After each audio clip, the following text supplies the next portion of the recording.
I never expected that the dream home I fought years for would turn into a silent war zone within days.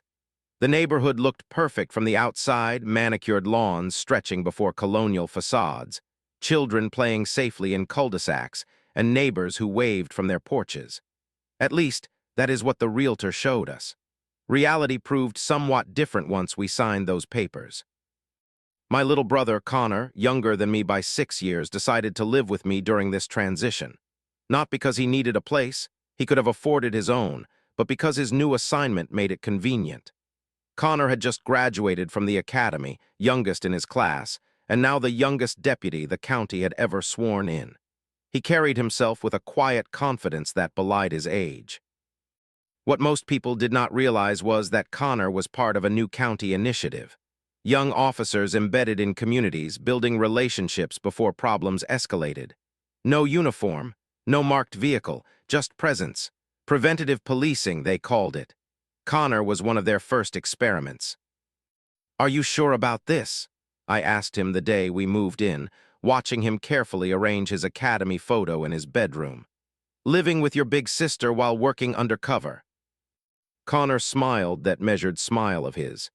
"It is not exactly undercover. I am just not advertising my position. Besides, Emily, you could use the company." I could not argue with that. After my divorce, the silence in my apartment had been deafening. This house represented my fresh start, our fresh start. We had barely finished unpacking when I noticed her.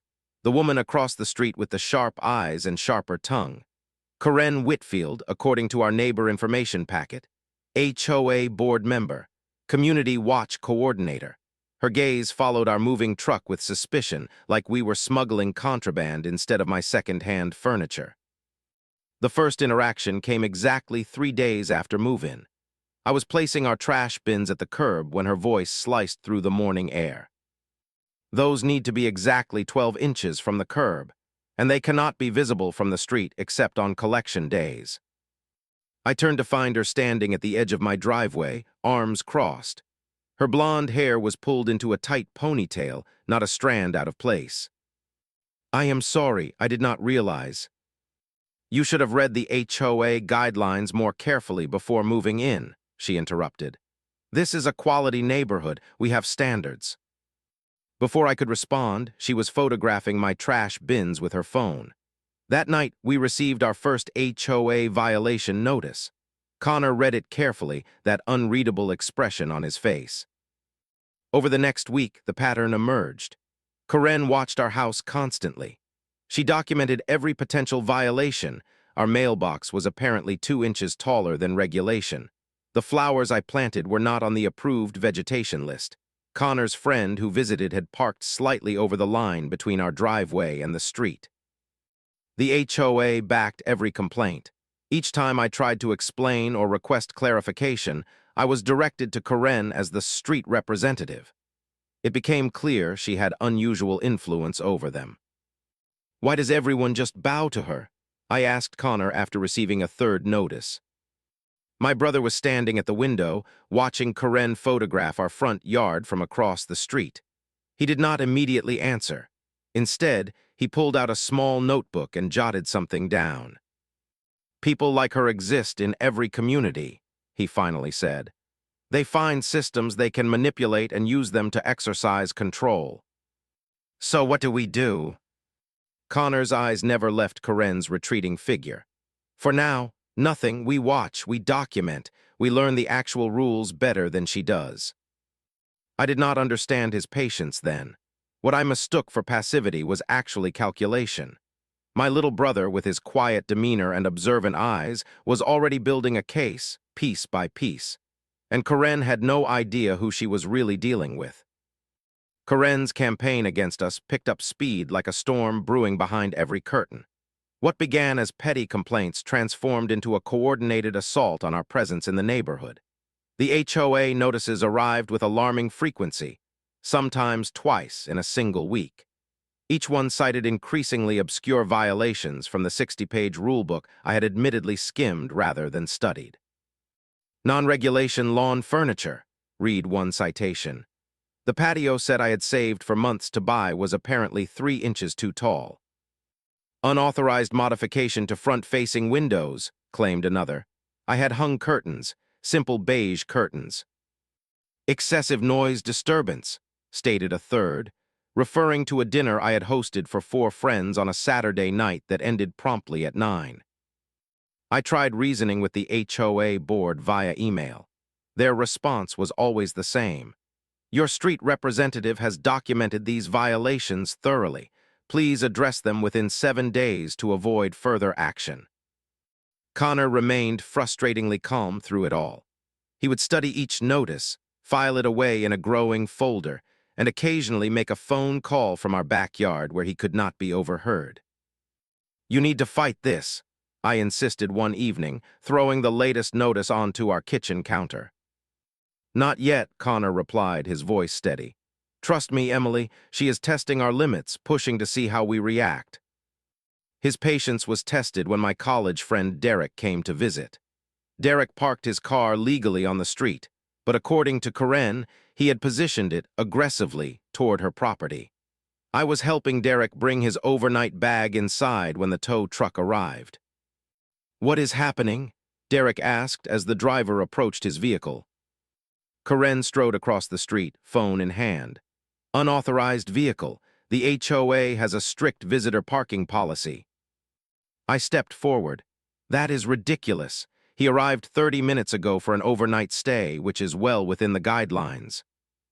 He did not register with the HOA office, Karen countered, her voice carrying across the quiet street.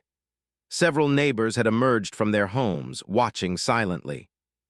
The office is closed on weekends. You know that, I said, feeling my face flush with anger.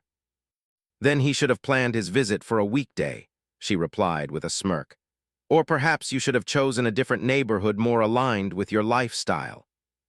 The tow truck driver looked uncomfortable. Look, lady, I just got the call. If there is a dispute. There is no dispute, Karen interrupted. I am the HOA representative for this street. This vehicle is in violation. Derek, not wanting to escalate things, quietly paid the driver to unhook his car, then left to find a hotel. I was shaking with rage as I confronted Karen on the sidewalk. This has to stop. You cannot keep targeting us. Karen's eyes narrowed. I am not targeting anyone. I am protecting property values and community standards from aggressive new residents who think rules do not apply to them. That word aggressive hung in the air between us. The neighbors watched. Some shook their heads, some turned away, not one spoke up. The following day, a delivery driver bringing a package to our door was accosted by Karen, who emerged from her house the moment his truck pulled up. What is your business here? She demanded as the confused man held out a small box. Package delivery for Connor Williams, he replied. Let me see identification, Karen insisted. We have had reports of suspicious individuals in the neighborhood. I opened the door just as the driver was reluctantly showing her his company ID. That is enough, I said firmly. Please just deliver the package. Karen turned to me. This is exactly the problem. You bring unknown elements into our community without any regard for security protocols. He is a delivery driver doing his job, I replied. And I am doing mine, she snapped back before storming away. That evening, an official HOA letter was posted to our door. It stated that our ongoing pattern of disruptive behavior and rule violations had triggered a formal review of our residency status within the community. Connor read the notice carefully, his expression unreadable. She is baiting you, he said finally. She wants you to snap to give her ammunition. What do we do? I asked, feeling defeated. My brother's eyes had that focused look I had seen since childhood, the one that appeared when he was working through a difficult problem. We document everything, he said. Every interaction, every false claim, every witness, and we follow every rule to the letter. Let her dig her own hole. What I did not realize then was that my quiet brother was already building something much bigger than a defense. He was constructing a trap that would eventually snap shut around Karen and her entire operation.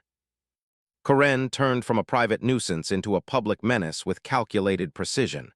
2 weeks after the delivery driver incident, she called an emergency neighborhood meeting at the community center. The email announcement cited urgent security concerns that required immediate attention. Connor and I attended, despite my reservations. The meeting room was packed with neighbors, many of whom I had never spoken to beyond a passing wave. Karen stood at the front, dressed in a blazer that screamed authority, beside the HOA president, a nervous-looking man named Walter who kept adjusting his glasses. "Thank you all for coming," Karen began, her voice carrying that artificial concern I had come to recognize. "I would not have called this meeting if the situation were not serious." What followed was a masterclass in character assassination. Without ever naming us directly, Karen described new residents who had displayed concerning patterns of behavior since moving in. She shared twisted versions of our encounters. The delivery driver became an unidentified man who had attempted to access properties until she intervened.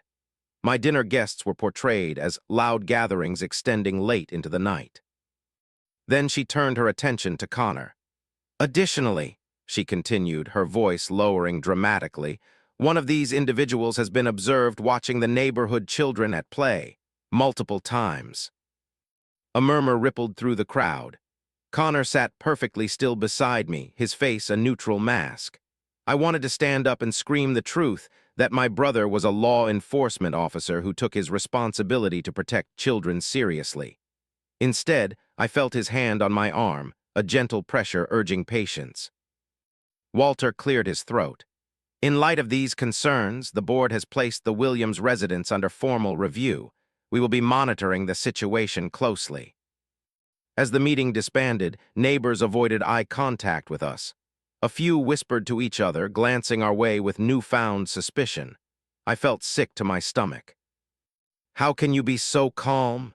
I demanded once we were safely in our car. "She just accused you of being some kind of predator." Connor's expression remained measured. "That is exactly what she wants, for us to lash out to look unstable." He paused, considering something.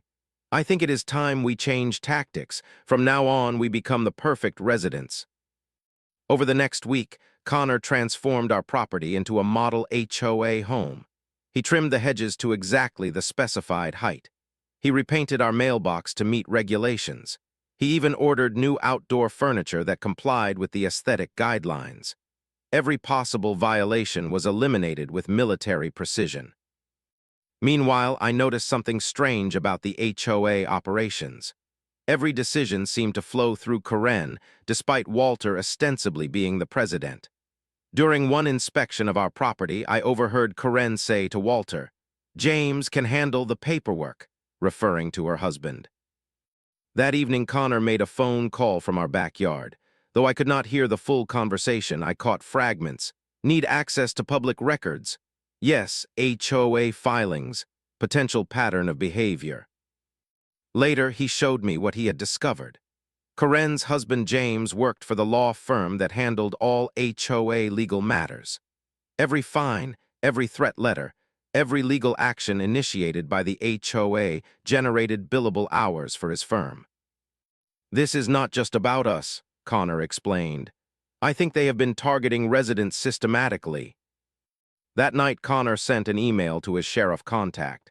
The subject line read simply, "Request for assistance, potential investigation." His message was equally brief. "I am in position. Evidence suggests systematic harassment and potential financial misconduct. Requesting permission to proceed with documentation phase." The response came within hours. "Proceed with caution, keep me updated." As we ate dinner that evening, Connor seemed more relaxed than he had in weeks. When I asked him what our next move was, he smiled that quiet smile of his, the one that reminded me of when we were kids and he had figured out a particularly challenging puzzle. "Now," he said, "we wait for Karen to cross the line that takes this from a neighborhood dispute to a criminal matter. And based on her pattern of escalation, we will not have to wait long." The line between petty and criminal was shattered on a quiet Saturday morning. I was drinking coffee on our front porch, enjoying the temporary peace we had achieved through perfect compliance with every HOA regulation. Connor had gone for his morning run, a routine he maintained with military discipline despite everything. A small plastic truck, bright red with yellow wheels, sat in our driveway near the curb. It belonged to the 5-year-old who lived 2 doors down. The child had likely left it there while playing the previous evening. I had just set down my coffee to retrieve it when Karen's front door slammed open. She marched across the street with purpose, phone already in hand, recording as she approached. "I knew it," she called out loudly, her voice designed to carry to every neighboring house. "I knew you people were trouble." Before I could respond, Connor returned from his run, slowing to a walk as he approached our driveway. Karen immediately redirected her attention toward him. "You," she pointed accusingly. "I saw you take that toy from the Jenkins boy yesterday. He was crying for hours." Connor looked genuinely confused. "I just got back from my run. I have not seen any children this morning." "Do not lie to me," Karen hissed, stepping closer. "You were watching him play, and when he went inside for a snack, you took his toy. His mother told me everything." This was a bold-faced lie. Connor had been helping me reorganize the garage all the previous afternoon. We had witnesses. The neighbors directly beside us had even stopped to chat briefly while we worked. "Karen, that is simply not true," I interjected. "That toy must have rolled into our driveway while the child was playing." "Stay out of this," she snapped, then turned back to Connor. "I have already called the police. They are on their way." Connor's expression remained neutral. "If you have called them, then we should wait for them to arrive." Karen's eyes narrowed at his lack of panic. She reached out suddenly and grabbed Connor's arm, her fingers digging into his bicep. "You are not going anywhere until they get here." The moment her hand made contact with him, something changed in Connor's demeanor. Not fear, something more calculating. He did not pull away. He simply looked down at her hand on his arm. "You need to remove your hand," he said quietly. "You do not have the right to detain me." "I am making a citizen's arrest," Karen declared loudly, "for theft and suspicious behavior around children." Connor carefully removed her hand from his arm. "That is not how citizens' arrests work. You are now committing assault." Karen's face flushed with rage. She stepped back and raised her voice even louder. "Help, he is threatening me. Someone call the police." Several neighbors emerged from their homes, drawn by the commotion. I stood frozen, watching this theater of absurdity unfold on our driveway. A patrol car rounded the corner, responding to Karen's call. It parked at the curb, and a uniformed officer stepped out. Karen's face lit up with vindictive triumph. She straightened her designer blouse and prepared her performance. "Officer, thank you for coming quickly," she began, approaching him. "This man has been exhibiting predatory behavior in our neighborhood. He stole a child's toy and has been watching children inappropriately. When I confronted him, he became aggressive." The officer looked at Connor, who remained calm. "Sir, can I get your side of the story?" Connor nodded. "Of course." He reached slowly into his pocket and removed his wallet. From it, he extracted his badge and identification. "Deputy Connor Williams, County Sheriff's Office. I believe there has been a misunderstanding." The officer's expression shifted from professional concern to confusion. Karen's mouth fell open. "That is fake," she blurted out. "He is lying. Check that ID. It cannot be real." The officer examined Connor's credentials carefully, then handed them back with a nod of respect. "Everything appears in order, Deputy Williams." Karen's face had drained of color. "This is impossible. He cannot be. I want to speak to your supervisor now." "You are welcome to file a complaint," the officer replied, "but I can confirm that this is a legitimate law enforcement ID." Connor said nothing, letting Karen dig her own hole deeper with every accusation. Within minutes, she was demanding supervisors, threatening to call the mayor, and insisting that the entire police department was corrupt. The officer tried to calm her, but Karen's rage had reached a breaking point. "You are all in on it. This neighborhood has gone to hell since they moved in. The HOA will handle this. We will have them evicted by the end of the week." Her threats, delivered at full volume in front of multiple witnesses and a police officer, were the final piece Connor needed. Later that evening, an emergency HOA meeting was called. Karen had mobilized the board for immediate action against us. What she did not know was that Connor had been recording every interaction since the moment she approached us that morning. Every false accusation, every threat, every moment of her assault on a law enforcement officer. The hole she had been digging for herself had just become a crater. The truth was buried deep inside public records, lines of text no one bothered to read. But my brother did. While I worried about the escalating situation, Connor spent hours in the county records office, methodically combing through HOA budgets, complaint records, and legal filings from the past 5 years. "Look at this," he said one evening, spreading documents across our dining table. "Every formal complaint filed through the HOA in the past 3 years has been processed by the same law firm, Whitfield, Brennan, and Associates." "Whitfield," I repeated, "Karen's husband." Connor nodded. "James Whitfield is a partner. Every time the HOA issues a fine or begins eviction proceedings, his firm bills for the work. And look at this pattern." He showed me a timeline he had created. In the past 18 months, 6 families had left the neighborhood following HOA disputes. Each case followed a similar trajectory: initial complaints about minor violations, escalation, legal threats, and eventually the residents selling their homes under pressure. "That cannot be legal," I said, examining the papers. "It is a conflict of interest at minimum," Connor replied. "Potentially fraud if they are manufacturing violations to generate legal fees." The next morning, there was a light knock on our door. I opened it to find a woman I recognized from 3 houses down, Elaine, I thought her name was. She glanced nervously over her shoulder before speaking. "I saw what happened yesterday," she said quietly. "With Karen, I wanted you to know you are not the first." I invited her in, and over coffee, she shared her story. Her sister had lived in our house before us, a single mother with 2 children who had been targeted by Karen from the moment she moved in. The complaints escalated until her sister could no longer afford the mounting HOA fines. She sold the house at a loss and moved away. "I was too scared to say anything," Elaine admitted. "Karen has connections. People who challenge her tend to become targets." "Would you be willing to make a statement?" Connor asked her gently. Elaine hesitated, then nodded. "If it stops her from doing this to anyone else." Over the next few days, other neighbors began to reach out, cautiously at first, then with increasing courage. They shared similar stories: selective enforcement of rules, targeted harassment, sudden increases in HOA fees for those who questioned Karen's authority. Connor compiled it all: testimonies, paper trails, financial records showing the relationship between HOA enforcement actions and billings from Whitfield's firm. He created a comprehensive timeline of Karen's systematic targeting of residents who did not fit her vision for the neighborhood.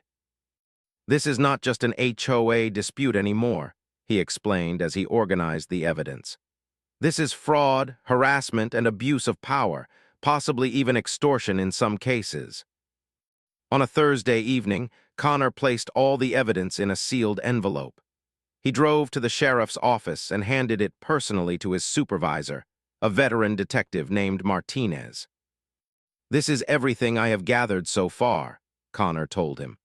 "Financial records, witness statements, documentation of targeted harassment and selective enforcement, and evidence of direct financial benefit to board members from enforcement actions."